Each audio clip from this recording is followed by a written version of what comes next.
Greetings, good afternoon, good evening, good morning, wherever you may be in the vastness of this huge galaxy we live in. My name is Larry Locken with Pleiadian Talk. I'm joined today with Jason Wilson from Singapore, coming back to the show again, kind of a regular on the show. And him and I are going to talk today about Prime Creator. Prime Creator is a subject that knows no shortage of controversy. And we noticed that in the Pleiadian community, there's varying perspectives on what Prime Creator is, what the source is, what God is, the origin of humanity. I mean, the questions go on and on and on, and it seems like the more answers we get, the more questions that it brings up. And so I thought that we'd start off the show. I'd like to start with getting Jason's take on what Prime Creator means to him and how he sees it as playing a role in our community, and maybe we can talk about some of the varying perspectives. Jay Will in Singapore, how are you, man? Rockin', Larry Locken, namaste to you and to all of the listeners. I'm feeling excellent in the vibrancy of love and peace, and feeling the love from you and all of the Pleiadian starseeds and light workers out there. Love and light to all of you out there. Absolutely. And I felt the love too when you just said that, brother. I want you to know that, and thank you. And I'm sure everybody out there appreciates that too. And it's really a pleasure to have you back. So this Prime Creator thing, wow, it can cause quite the stir, you think, huh?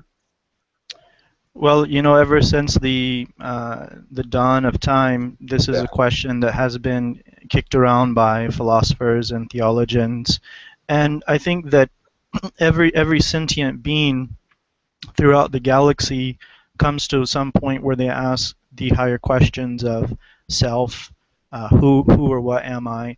What is my purpose? Do I even have a purpose? Is there a beginning or a point of origin of things? Is there a life after life, and so forth? But in particular, the big issue that we will be interacting with today is who and what is Prime Creator. Yes, exactly. And boy, that's a vast subject. I agree. And but for me, it's like I don't even know where to start with something like that.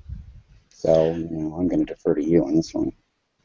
Well, without the hoping that this doesn't sound dry to some people, hopefully as it goes on as well, that there's going to be some things that people really resonate with and say, well, I've never thought about that before, and this is a very refreshing perspective. But just in terms of some of the technicalities, again, as you and I are conversing in English, so we're using the English definition or the English terminology as was given to those who are in touch with our Pleiadian allies and who channel them, and the name that is given to us is Prime Creator. And when we look at this word prime, prime has the meaning of main, chief, key, central, principal, foremost, first, paramount, major, dominant, supreme, overriding, cardinal, preeminent, ultimate. And then when you look at the word creator, there are other synonyms that come to mind, and creator is said to have meant writer, author, composer, designer, deviser, maker, inventor, producer, developer, originator, initiator, instigator, generator, architect, mastermind.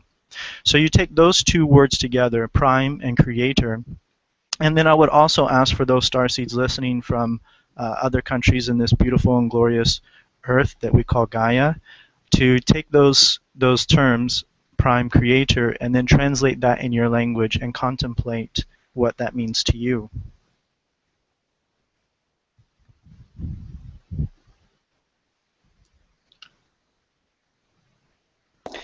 I apologize there. I had a little bit of a glitch, but yeah, exactly. That's really something to ponder and think about, and just a great food for thought. I mean, I would agree with that. When you look even in English, the English word God, it gives a sense of something that is masculine, because I would think that most of us from Western culture, we come from what is called the Judeo-Christian tradition, which has been dominated by, you can call it like a male hierarchy. So you have, for example, God the Father, and then you have God the Son. So there's always this masculine presence that's there. You can take the word God and add ESS, and then it becomes Goddess. or you can just add S to God and then it becomes God's plural.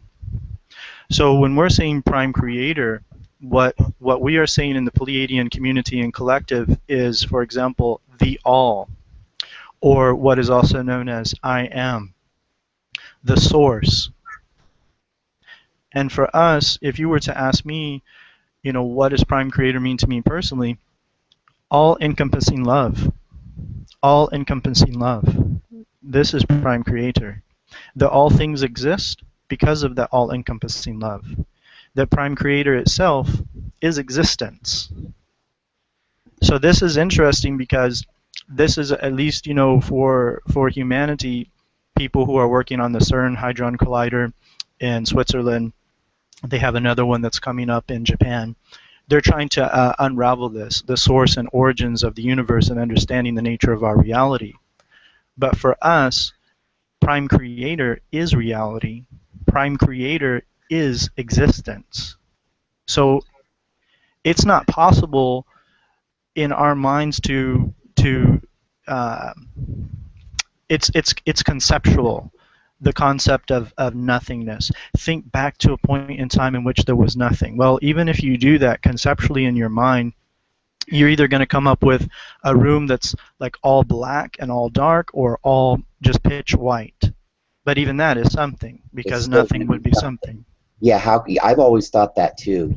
How could you? It's like space ending. How could you get to the ending, or how could you? Because it would still be something. And even if there was nothing here, it's like there's nothing here, but there's something. I mean, you see something. I mean, it's a visual of whatever. So where did that come from? And it's Absolutely.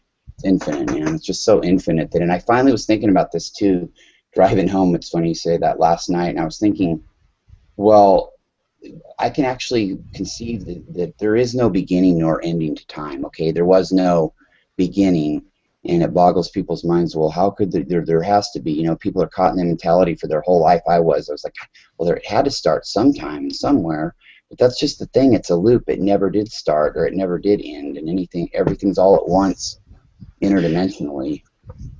See, and this is the kind of loophole that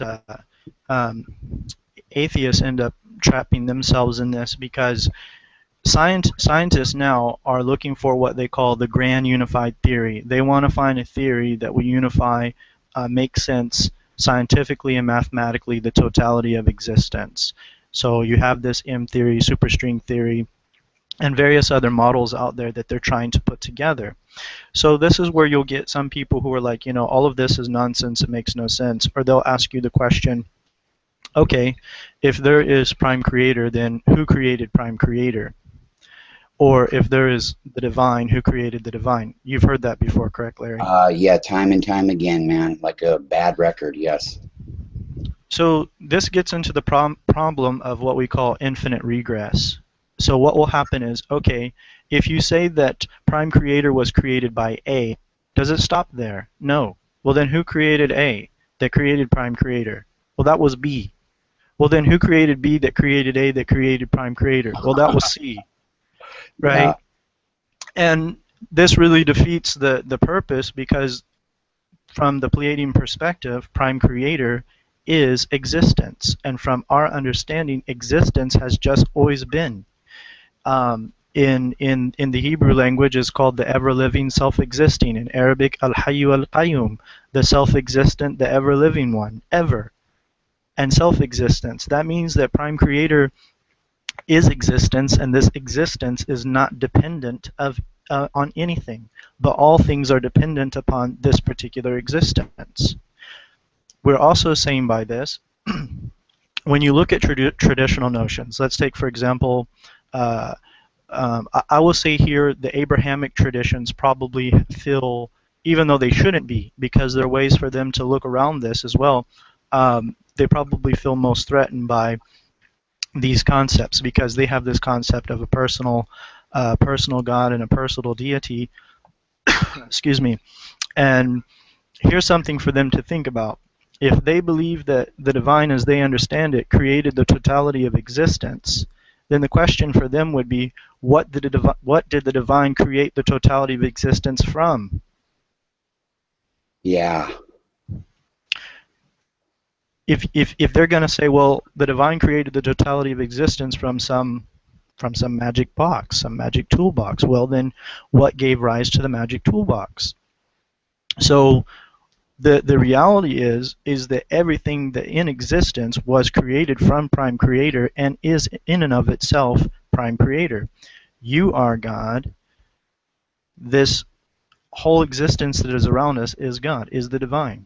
Yes. Now, for me personally, when I talk to people, and some people say, well, that sounds confusing, because I will tell them, I do not say that I am God, but I do say that God is me. And they'll say, huh? Run that by me again? And I say, look, I'm not saying that I'm God, but I am saying that God is me. Why do I say that? Because if prime creator is what we are saying is the totality of existence is all things, that means prime creator is me. However, I'm not saying I'm prime creator, or I'm not saying that I'm God, because I'm only a part. I'm not the totality. There's a difference. That's a brilliant way to put it too. I like that. And then, when they get that reaction and go, huh, run that by me again, it's like, that really breaks it down for them too, to tell them, put it to them like that. And, that's interesting. And I think sometimes too that when we really look at the term namaste, and we have to understand this as the Hindu sages had understood it, is you're not actually, when you're saying namaste to another person, you're not saying that um, you know that I'm a god and I recognize you as a god, as an equal god. It's saying that the divine that is within me recognizes the divine that's within you, not that it's a separate divine. Exactly. Yeah, Like, I've never thought of it any other way, but I guess there probably is people that would question. I think that there might be people that have this thing that, look, I'm my own God and you're your own God, and let's just respect that. But it's understanding the link between those two consciousnesses. And even when you go back in the Abrahamic tradition, if it's saying that the divine breathed its spirit into man, and then that spirit continues to be divided up amongst the life, right? This goes also back to the concept that we had on uh, the twin flame that we were talking about in another program, because it's Right. all connected to that same source. Yes. Exactly. I mean, whatever the twin flame is, then you get to that point, and eventually everything comes back to Prime Creator, and it's just this all-knowing consciousness that we are, but we're just all awakened to it as oneness. I mean, it's really simple for me to see it all now, broke down like that, and I think people have a hard time even grasping the first couple steps of it sometimes. And it's. Here's the interesting thing, okay, that Barbara Marcianic, may her secrets be sanctified, when she had delivered the Bringers of the Dawn, she gave us what was delivered to her, some information about who and what Prime Creator is. And that's when she was delivered the information that we are all Prime Creator on Prime Creator's journey. Yes. Now, what is this journey? This journey is a discovery of Prime Creator, in which Prime Creator is continuing to become more than what it is. In other words, when you go back as far as the ancient Greeks, there was a uh, discussion and debate on the concept of beingness and becoming. Which was better or superior? Is it superior to be being, or is it better to be becoming? In other words, that if something can become more than what it is, isn't that better than is, just being, that's Yeah, it? absolutely. Now, what the Pleiadians had looked into and seen is that both of these are true in the sense that Prime Creator has a being in which there are certain aspects and nature of this being that is unchanging, but Prime Creator is also becoming. That is, for example, that Prime Creator doesn't actually know all things that there is to know. Some people have this concept of a divine that is all powerful, omnipotent, and all knowing. So what we're saying is that Prime Creator knows all possible things that there is to know, but Prime Creator could actually know more. Exactly, and seeing how I mean, space expands, we grow, we evolve. Why wouldn't Prime Creator continue to try to evolve and learn? I mean, that's really a radical concept, I think, and I've never even quite thought of it exactly like that. And no, but it's true. I mean, it's got to be the truth. I mean, If Prime Creator didn't allow the existence of free will in the universe, then Prime Creator is not allowed to have any expression of creativity, which we know not to be true, because you would be trapped by your own future. And you can get a whole discussion there about time in and of itself, which I think could be for another program, and then you can talk about wormholes and different dimensions and overlapping timelines. But that in of itself, I think, as the physicists start to delve deeper and deeper into that, they're going to find some very radical things that underline the principles of the universe. And this will show where you have a universe of so many different possibilities. I think the other thing that we need to take into account is, one of the problems that, or one of the issues that seems to come up in philosophy and in people's mind is, why the existence of evil, and why do bad things happen to good people, and why did God allow that plane to go down with those, the children on board and so forth? Is that this is a free will universe. As soon as you start impinging upon the free will of anything, it will totally change the dynamics of everything else around it. In other words, if you start changing the free will of this particular part of the reality, then that will actually have a domino effect around that. That could have other consequences that you do not foresee. Part of having that free will is having the reality of all of these things manifest. Like when you look in nature, nature is going to be a beautiful sunrise and a beautiful sunset. Nature is a flower blooming, but it's also the lion hunting the gazelle. It's also the spider slowly spinning its web, getting ready to ensnare an insect. That's nature. yeah, and we're all part of that nature, and we just keep expanding, and we're on this journey together, and things affect the universe. Every little thing that you put out there affects the universe, because we are all one with the universe, and we're all on the same wavelength in those realms. And it's like a nuclear bomb going off on Earth. It sends reverberations throughout the whole galaxy. It affects everything. Absolutely, and we believe that Prime Creator uses persuasion, and this is when we're talking about the being of Prime Creator. When you're talking about the being rather than the becomingness, because attributes of the divine change. For example, let's take the traditional notions of the divine. Okay, imagine that you yourself, the listener, you're the omnipotent, all-knowing, all-powerful divine, and there's absolutely nothing else besides you. What are you doing? What are you thinking? I mean, it's just you. That's it. Nothing else. So it's like the age-old question, well, what was the divine doing before the creation of existence or the creation of the universe? But what we're saying is that the two are one and the same. That existence is the divine, and the divine is existence in its being. In its becomingness, the divine can continue to improve and does improve and continues to evolve.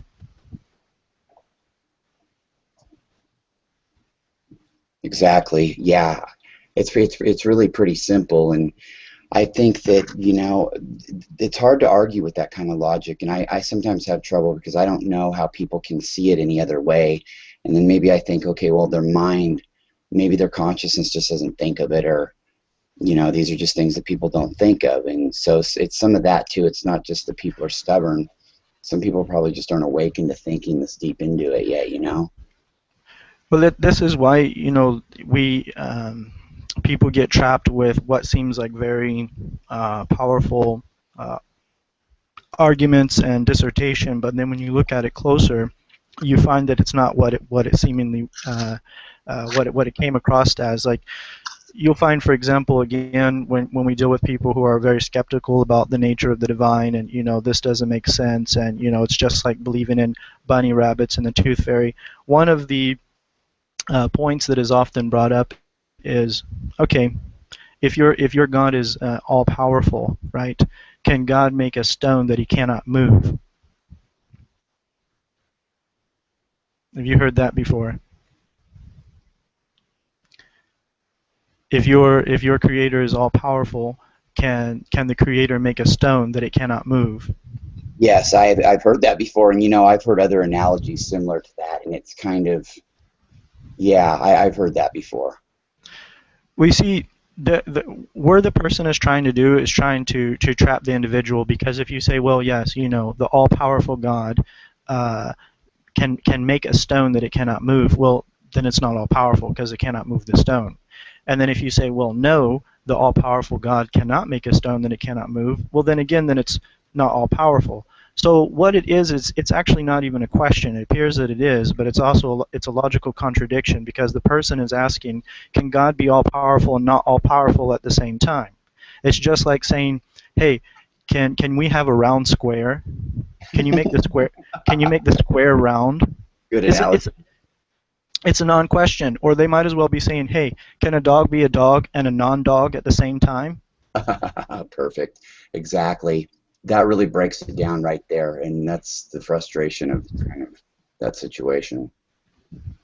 And even Richard Dawkins himself admitted, when he was confronted with the idea of pantheism, or transcendent deity in all things, he said, well, that's just sexed up atheism. So in other words, he didn't really have an argument against that, because that way when someone says, well, show me proof of the divine, then you just grab their hand. There you go. You are. This table, this pen, the air that you're breathing, everything around you. There's tangible evidence and proof. Everything around you is. Yeah, everything. I mean, really, you can't even make up a description for anything that's not, because there's nothing that's not. Everything is life around you. I mean, it's, yeah. You look up the word miracle. I would ask the listeners, just to, out of their curiosity, in their various languages: Slovakian, Slovenian, Czech, Russian, Polish, Swedish, Norse, Deutsch, Espanol, en français, English, what have you. Look up the word miracle and look at what it means in your language. And in English, miracle is something that is supposed to be out of the ordinary, extraordinary, something that doesn't happen all the time, something that would seemingly not take place. So if this is the case, you, the listener, are a miracle. A child being born is a miracle. A flower blooming is a miracle. The totality of existence is a miracle. Unless we're presented with some evidence that says, you know what, this just happens all the time. Big bangs just happen all the time. Whoop-de-doo. Existence just happens all the time. Unless we're presented with some evidence like that, then everything in totality is a miracle.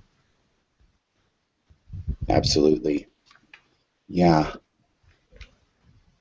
I agree. And I think that you've laid out, you've pretty much laid out a scenario where it breaks it down so simply, and that's just how it is. I mean, I don't know how anybody couldn't come to the logical conclusion, that's just the way that it goes. And I think people are so resistant. You think it's the resistance that people have to being free and letting their minds be free, or I just, we're our own worst enemies sometimes.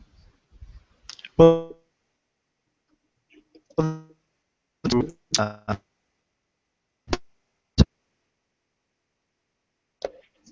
Jason, you're cutting out there.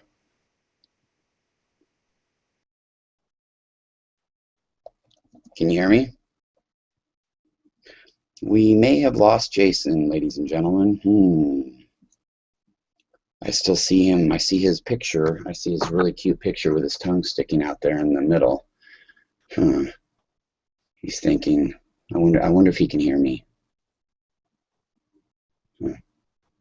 Maybe they had a power outage in Singapore. If somebody could call into the show, well, they can't call into the show because we don't have a phone line directly in. But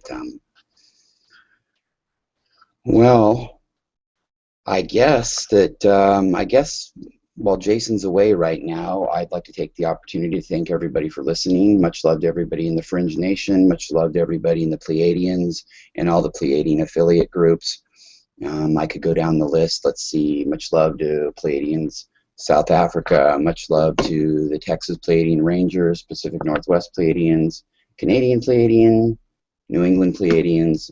Pleiadian Australia, Pleiadian Kiwi New Zealand, Italia, Scandinavian Netherlands, Pleiadian Swedish.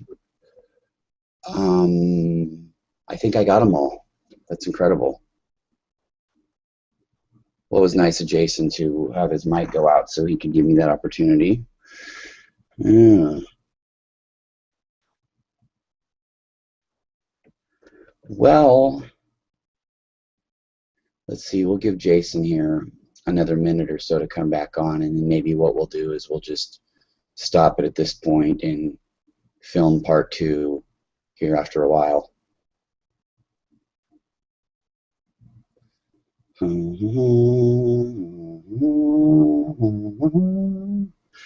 Yeah, I should get some elevator music.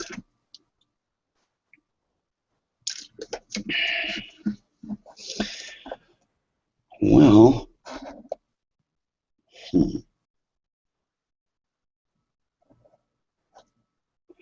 okay, well, that's going to be a wrap on this particular episode. If Jason has some more to say, we'll get back online. I mean, I think we've got a lot more to cover, so we're just going to go ahead and say goodnight and goodbye for now, and we'll see you when we see you in this no zero-time wave loop we're living in. So much love to everybody out there. Peace and good night and many blessings.